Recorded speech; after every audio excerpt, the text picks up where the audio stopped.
Alright, what's up, everyone? Back with another episode of Everyday Hoops. I hope you guys are having a good day. Today, we're going to be talking about the games that happened yesterday on February 16th. We're going to talk about a little more about the Russell Westbrook news on the buyout market, talk about the Rising Stars game that's happening tonight, and then get into some college basketball a little bit. Alright, so yeah, very ready for this episode. Let's get right into it. Starting off with the game from yesterday. The last games before All-Star weekend. First one was on TNT, the Bucks in Chicago taking on the Bulls. The Bucks got off to a good start, leading 34-24 at the end of the first quarter. But drama struck really early as Giannis Antetokounmpo goes down with a wrist injury in the first quarter. He took a hard fall on his wrist, didn't look great, and he only played the first 9 minutes of this game before having to come out. And so the Bucks really played everybody. Everybody got some minutes for the Bucks. Literally, everybody that was able to suit up did for Milwaukee, and it was really a team effort. Brook Lopez and Drew Holiday really stepped up. In Giannis' absence, so did Javon Carter, AJ Green as well, and the Bucks really just rallied together and beat Chicago 112-100. Chicago kept staying in the game, but it was just the Bucks were just hit very timely shots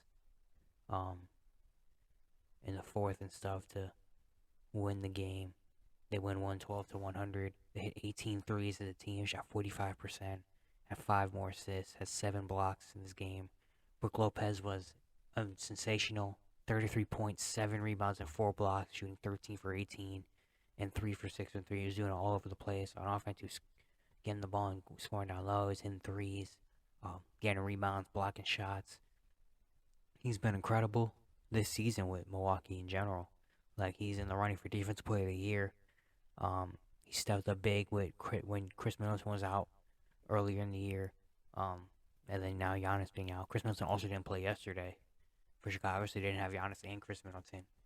But Brook Lopez really stepped up in their absences, and he looked really good.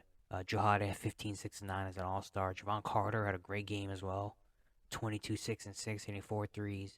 AJ Green came off the bench and hit 15 points. He hit 5 threes. And the Bucks now go into the All-Star break on a 12-game winning streak at 41-17. Only a half game behind the Boston Celtics for the best team in the East and in the NBA. They've really hit their stride. They're on a 12-game winning streak ever since Giannis and Chris Middleton came back into the lineup. They really hit their stride, and they just look great. They look really good together. And this whole team looks good. You got guys like Joe Holiday really stepping up, becoming an all-star. Brook Lopez has been playing very well this season. Then you got Grayson Allen, Javon Carter, Joe Ingles, guys that can pop off one game, hit a bunch of threes, or all of them get hit 2 or 3 threes in a game to, give the Bucks a better chance. Yeah, they look really good.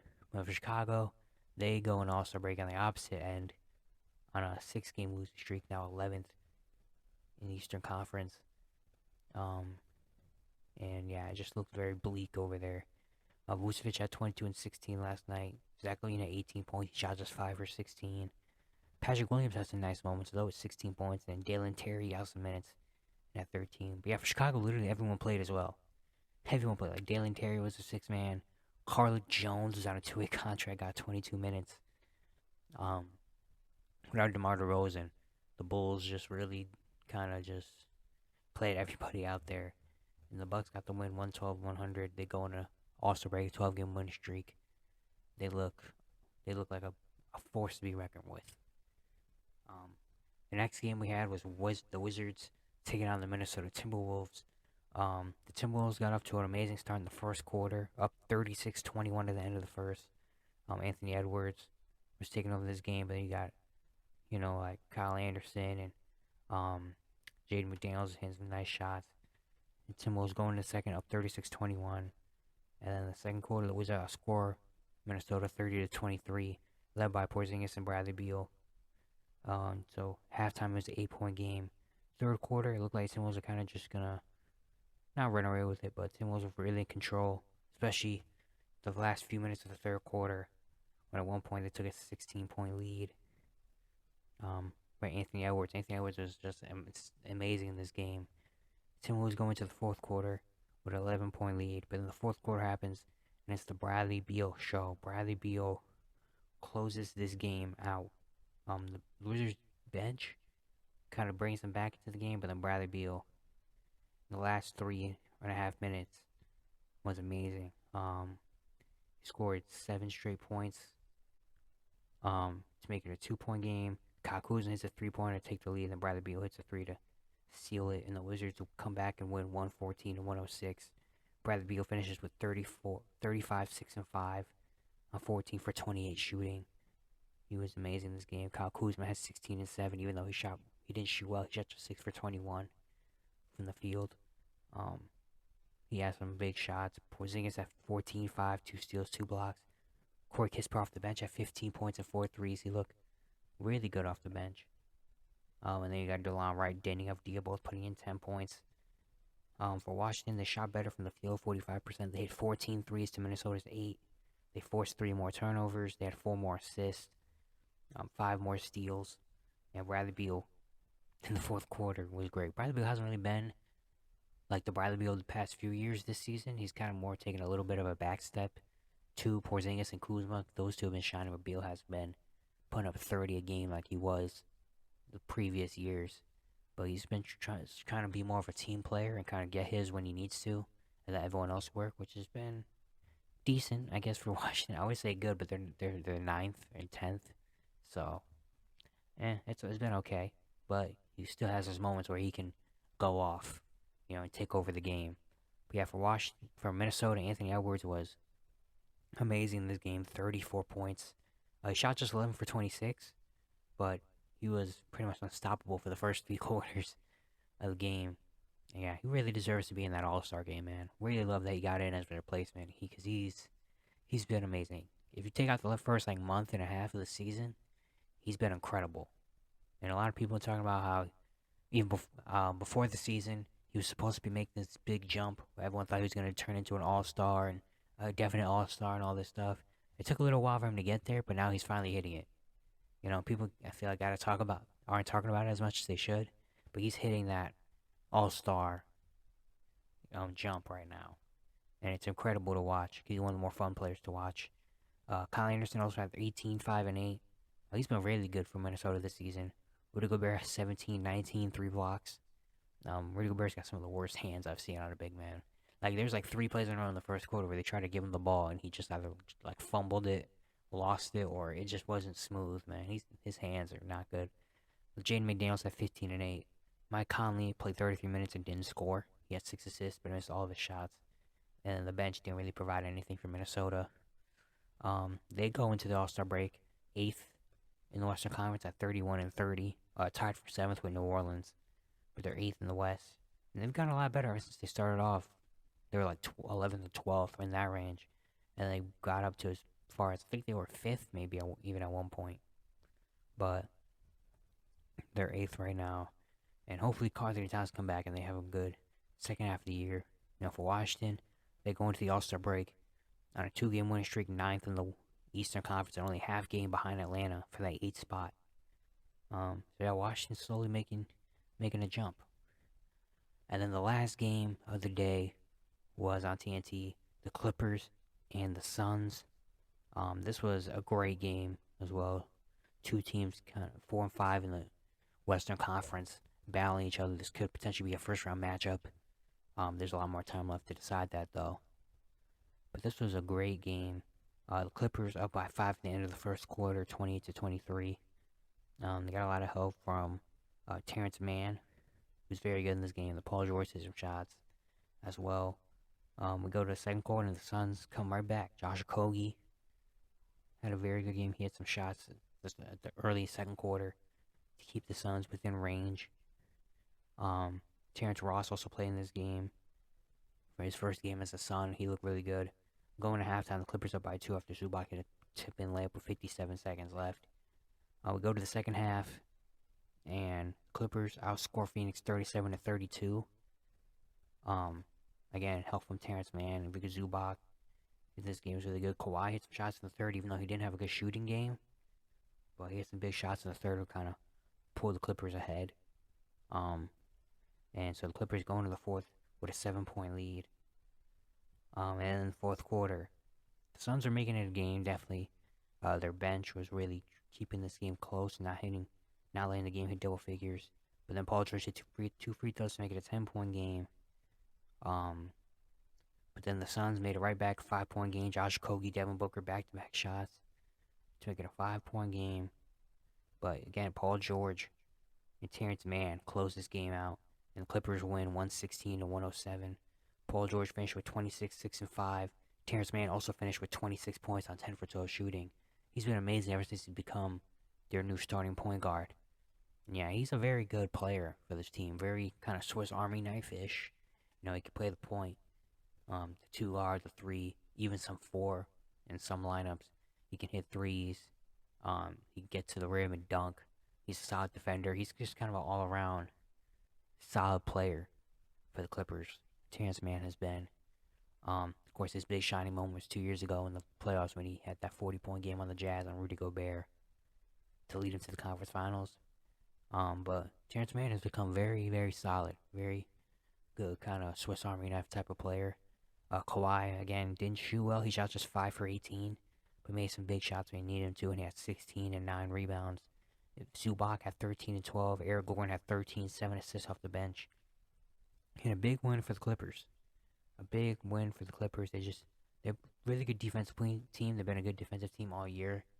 Even when their offense was struggling. I remember at one time they were like a bottom 5 offense, but they're still kind of like, we're still like a 7th seed because their defense was really good. And now they got their offensive firepower at the trade deadline. Got Eric Gordon, Bones Highland. Mason Plumlee can play both. Eric Gordon was pretty solid on defense in this game actually as well. And now they got their offensive punch to kind of balance out their defense. And yeah, this Clipper team is going to be a force. I was talking about it a few episodes ago. This Clipper team is going to be a force, man. They're moved up to 4th right now in the Western Conference at the All-Star break. This is a very dangerous team. Very dangerous team. They're going to get some rest. They're going to be more healthy, be coming to the second half of the year. This team could go on a little run. But yeah, for Phoenix, they introduced Kevin Durant yesterday. He said a lot of things. Got a little emotional about his Brooklyn Nets tenure and how, kind of failed and how things didn't go right. Also talking about how, funny, he said, I can see myself being here for the rest of my career, but then again, I said the same thing about Brooklyn and look what happened, so you never know what's going to happen. Appreciate the honesty about Kevin Durant. And yeah, the Suns needed a little bit of a spark, I feel like. Like Josh Okogie was when he scored 24 points. He played really good. Yeah, Devin Booker had 19, 9 assists. He shot just 6 for 16 from the field. DeAndre Ayton had 18 and 6, but I feel like he kind of slowed down as the game went on. Terrence Ross provided energy off the bench. He had 16 points. And yeah, Chris Paul had 5 points, but he had 11 assists, 4 steals. I think he's tied now with Michael Jordan for 3rd most or 4th most steals of all time. So good for him. But yeah, the Suns, they're 5th in the West. Only half game behind the Clippers now. And yeah, just waiting for Kevin Durant, really. That's what they're waiting for. They're waiting for Kevin Durant to get into the mix. And then on that point, we could see what happens with Phoenix and what they look like. Yeah. Next, we're going to talk about Russell Westbrook, more of his buyout situation. Last episode, I talked about what teams I want to see him go to. And then today, it was reported from The Athletic saying Westbrook is set to meet with Paul George and Kawhi Leonard soon to discuss a potential teaming up. There's been a lot of talk about Clippers going after Russell Westbrook. Paul George has been campaigning for him. Tyronn Lue talking about how he loves to coach Russell Westbrook and all this stuff. And now a meeting's going to happen, so we're going to see what comes out of it. Again, this is the team I probably kind of want to see him go to the most is the Clippers because I feel like the fit there would be the best. And it would be the best storyline, of course. Him going from the Lakers to the Clippers. So I'm very excited to see what comes out of that meeting. And Paul George and Kawhi are probably going to try to sell him on the fact that, we have this team already built. And you can come in and you can provide energy for us off the bench. You could be our actual point guard. Because Clippers, during this Paul George Kawhi tenure, haven't really had a a real point guard. And Russell Westbrook is kind of a real. He can get a lot of people involved. He's not a pass first point, but he can play a point guard role. He would not want to score and be explosive, but he can also set up other teammates as well. So they're probably gonna try some on being more of a pass first, maybe point guard. I would think. Then again, I'm not 100% sure. But yeah, Westbrook Clippers. See about that. Um, Also some more buyout news on Kevin Love. Kevin Love is going to probably be getting a buyout from the Cavaliers in the next few days. And they're talking about the Miami Heat are a team that really wants him. They said the Heat prefer to land more front court depth, guys like Serge Ibaka or Kevin Love, over more guards like Russell Westbrook or Patrick Beverly, which makes sense. Kind of, because their power forward has been a big hole for them all year. Caleb Martin's been their power forward, who's been good, but he's not a real power forward. He's like 6'5", you know. So they want a bigger power forward like a Kevin Love or a Serge Ibaka to be in there, just for more big bodies on their roster. Then guys that can stretch the floor better than Caleb Martin, because Caleb Martin's become a pretty solid 3-point shooter, but he's not a marksman. You'll let Caleb Martin shoot the three. You're not gonna be worried about him making 4 or 5 threes in a game. But Kevin Love, you can worry about him hitting 4 or 5 threes. So Ibaka can hit a few threes in a game. But there's also some stuff coming about Cleveland, saying that Cleveland's trying to convince Kevin Love to go to the West. They don't want him to stay in the East. They're trying to convince Kevin Love, like, if we buy you out, can you promise us you go over to the West? Go to a team like a Phoenix or the Lakers that also kind of interested in Kevin Love. Because they don't wanna help and the other teams they're competing with. Obviously, they want him to go out west. Which would be a nice gift for either team. Suns, get more bodies in there and get some more spacing. Again, their power forward isn't great. Their power forward is Torrey Craig, who's a very solid role player. But maybe coming off the bench, Kevin Love is a stretch big. Help them, and the Lakers, of course, need shooting everywhere. And then you got LeBron and Kevin Love back together again. Would be funny. But yeah, we'll see what Kevin Love lands. I think Kevin Love could be a very good pickup to a team. On defense, he's not really gonna provide a whole lot, except for drawing charges. He's definitely gonna draw some charges. But on offensive end, I mean, he's a shooter that can get hot from three. He can still rebound solidly. So yeah, we're gonna see where Kevin Love goes. Hopefully he does go somewhere and be very productive. I want to see that. And so tonight is the start of all 2023 NBA All-Star Weekend in Salt Lake City, Utah. And tonight, the festivities are the NBA All-Star Celebrity Game at 7 Eastern, and then at 9 Eastern, the Jordan Rising Stars Game. All rookies, sophomore, and G League players set to play against each other in a little bracket. There's 4 teams. And it's going to be kind of more of a tournament type of thing. They started doing it last year, and it was pretty well. But yeah. So we're talking about the Rising Stars game. There's 4 teams, all by former NBA players. Pick their teams and are going to be coaching the teams. We got Team Pau Gasol, Darren Williams, Joakim Noah, and Jason Terry.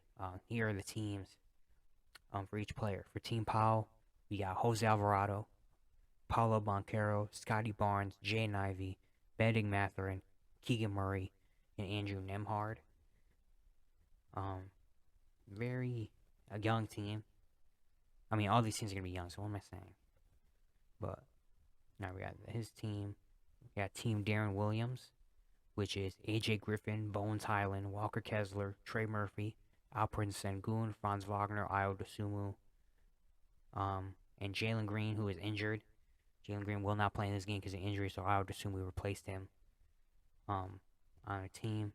We went all second-year players. AJ Griffin's only rookie. Oh, well, they got AJ Griffin and Walker Kessler. But besides that, he went all second-year players. And big, too. Big lineup with Walker Kessler, Sengun, Wagner, Trey Murphy. Big lineup. We got Team Joakim Noah, who's the last team of NBA players. They got Josh Giddey, Quentin Grimes, Evan Mobley, Jabari Smith Jr., Jeremy Sohan, Jalen Williams, and Tari Easton, who's in there. He's going to replace Jalen Duren, who will not play in the Rising Stars game. But yeah, he just went. Joakim Noah went all length. Joakim Noah went all length. Everyone on this team is big. Even Jalen Williams is like the shortest player on their team, and he has a 7'2" wingspan. Quentin Grimes is long. Yeah, Mo Bleach bars. He went with all long length. And then Team Jason Terry, coaches the NBA G League team. They brought up some G Leaguers to play and get them opportunity. So we got a few players, 4 players from the G League Ignite team, which is basically the team of high school players that instead of going to college or instead of going overseas, they go to the G League to develop. So they got City Sissoko, uh, Mohab King, I don't know how to pronounce his first name, Leonard Miller, and then projected number 2 overall pick Scoot Henderson will be in this game. So he'll be showcased to the world, and I hope he shows out because I think this dude's going to be very, very good. They got some comparisons of prime, John Wall, Derrick Rose type of comparisons. So hopefully he can live. Hopefully we can see a little bit of that tonight. Then they got 3 other G League players that have been playing very well. Kenneth Lofton Jr., who plays for the Memphis Grizzlies. Mac McClung, who's going to be the dunk contest as well, plays for the Philadelphia 76ers. And then Scottie Pippen Jr., who plays for the LA Lakers, are going to be on Team Jason. Yeah, very excited. My prediction of who's going to win. I'm going to go with Team Powell. Team Powell. So I got Scotty, Paolo down there in the backcourt. I got Keegan Murray. You got guys that can kind of complement those guys. Like Keegan Murray, Andrew Nemhart are very solid run-around players as well as Jose Alvarado. You got Jaden Ivey, Bending Mathurin can both go off and have big games as well. I think Team Powell is gonna win this tournament. But yeah, I'm very excited to see All-Star Weekend this year in general. And today starts with Rising Stars. Definitely hopefully see some highlights. Got some fun players in this game, young players. So hopefully these guys can put on shows and show their name to the world. Especially the G Leaguers. It'd be fun if the G Leaguers win it. Imagine the G Leaguers win it. That would be so embarrassing to the NBA players that have getting beat by Kenneth Lofton and Scottie Pippen Jr. Mac McClung. That would be fun. Imagine Scoot Henderson comes in and tears up. But that would be so fun if Scoot Henderson comes in and wins like the MVP of the Rising Star. He just tears everybody up. That would be hilarious. I don't think he's gonna happen, but I would love to see that. Yeah, that's the Rising Stars. For tonight. And in the last topic, we're gonna be talking about some college basketball. So the polls were released earlier this week.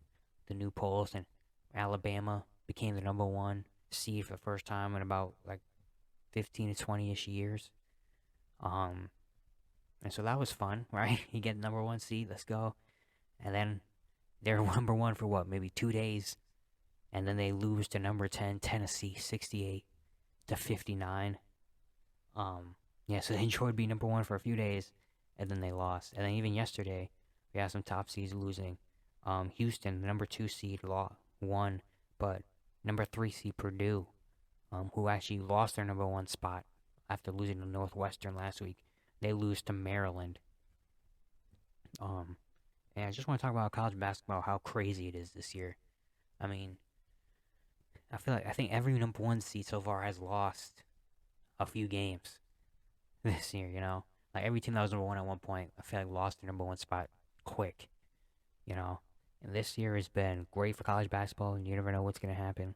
Probably Houston's probably gonna be a backup number 1 now, since now they're 23-2, and Alabama lost their game, and Purdue lost 2 in a row. But yeah, the new polls should be coming up next week, and we're gonna see what changes. I assume Houston's gonna be number 1. Probably Alabama's probably gonna fall. Purdue, UCLA might jump up. UCLA's on a 4-game winning streak at 21-4. Kansas is number 5 on a 3-game win streak. Virginia's on a 3-game win streak. Yeah, things are looking very tight.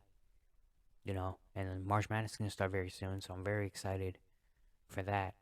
And I really hope that, this college basketball season keeps it going, which probably will keep going.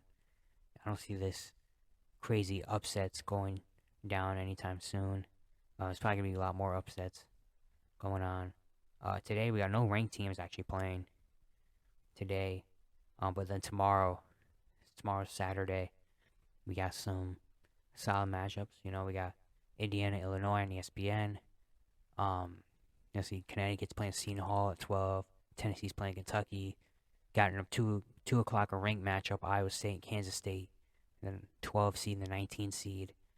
4 on ESPN, Baylor and Kansas, 2 top 10 teams going at it, so that should be very fun. Yeah. And then number 1 seed, Alabama, plays at 6. They play against Georgia. This should be very fun. Very fun. And college this year has been very fun. And, March Madness is going to be absolutely insane this year, especially with all the top seeds now kind of. I feel like this actually might be even a little bit better for top seeds to be losing early in this year, because A, it gives probably the lower ranked teams confidence that they can win, and B, as well, it kind of gives the top seeds, it might work out for them because they have a few losses under their belt and they know how to handle adversity. Like, remember a few years ago with Gonzaga went all the way to the championship game without losing, and then they lost in the championship game to Baylor. If they would have endured maybe a few losses during the regular year, maybe they would have been well prepared for adversity and playing with their backs against the wall. And maybe, being down 8 with like 3 minutes left. And it's like, if we were 31-0, we'd never been in this situation. I don't know how we're going to do it. No, it might be better for number 1 seeds to kind of maybe be a little bit more, just prepared.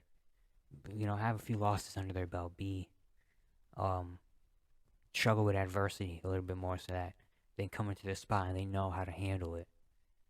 Then again, you never know what's going to happen. Maybe the number 1 seeds, that doesn't even matter. They can have a few losses and still lose because this college basketball season has just been insane. I feel like no top seeds are safe. No top seeds are safe. Everyone's kind of in this thing of like anyone can lose on any given day. There's no like powerhouse really. There's no team dominating. It's like, oh man, this team is definitely gonna go at least to the Final Four. Like, there's no powerhouse. There's no one all above the rest, or no 1 or 2 all above the rest. Like, everyone's kind of in the same kind of mix. Like the number 1 team in the nation has 4 losses. Number 3 team has 4 losses. Number 4 has 4 losses. Number 5 has 5 losses. Like, everyone's kind of in the same boat. The team with the best record is Houston, has 23-2. But after that, everyone's got like 4, 5, 6 losses. So it's setting up to be a very, very good year in college basketball. And yeah, I'm so excited for March Madness. So excited for March Madness, man. Really, really excited. I'm also thinking about it right now of some of the replacements. I know there's a big shift, but some of the replacements for the All-Star game. Because you saw Giannis got hurt yesterday, but it was just reported just now that Woj saying that he's determined to play in the All-Star game. Joel probably might not play. He might sit out. Jaylen Brown and DeMar DeRozan are both injured, so they might not play. So I'm thinking, who's going to replace those two, DeMar and Jaylen Brown, if they do find replacements, because the game is 2 days from now. Some people might already be, planning on a vacation that haven't made the All-Star team. So can you just be like, hey, like, we need you in the All-Star game now, or are they just going to go on with those two not being able to play? I assume if they do have replacements, they got to announce them, like, tonight. Or they got to be already on call with them, like, hey, you want to play in the All-Star game? Like, Jaylen and DeMar aren't going to play. So hopefully Jalen Brunson or James Harden or whoever didn't plan on going on vacation, because you might be in Utah on Sunday. But yeah, my prediction for replacements, if position doesn't matter, I feel like it should be Jalen Brunson and James Harden. Should be the 2 replacements. If it does matter, Jalen Brunson, and then for a forward to replace DeMar, I would give it to Kristaps Porzingis. I think Kristaps Porzingis will probably be the guy for me to replace DeMar DeRozan. I mean, he's been having an excellent year. It's just the Wizards are boring, so no one cares. But Kristaps Porzingis has been having kind of almost career season. Porzingis is averaging a career high in points, 22.8. His most rebounds since his first year in Dallas, 6.7. Oh no, actually 8.6. I'm sorry, 8.6. He's averaging a career high 2.5 assists, 1.5 blocks, shooting a career high 48% from the field, 37% for three, which is most in 2 years, and then 84% from the line, which is actually the lowest it's been since his first year in Dallas. But you look at his numbers, I mean, he's having a very excellent year. And he's healthy. He's played 50 games this year, which is very good for Portas Porzingis. That's the most games he's played. Last year he played 51. Year before that, 43, 47. The year before that, like, yeah, he's on pace to play his most games since like his first or second season. So I think if they do need a forward to replace DeMar DeRozan, it should be Kristaps because he's been really good. But yeah, that's it for today's episode of Everyday Hoops. I hope you guys enjoy it, and see you guys tomorrow.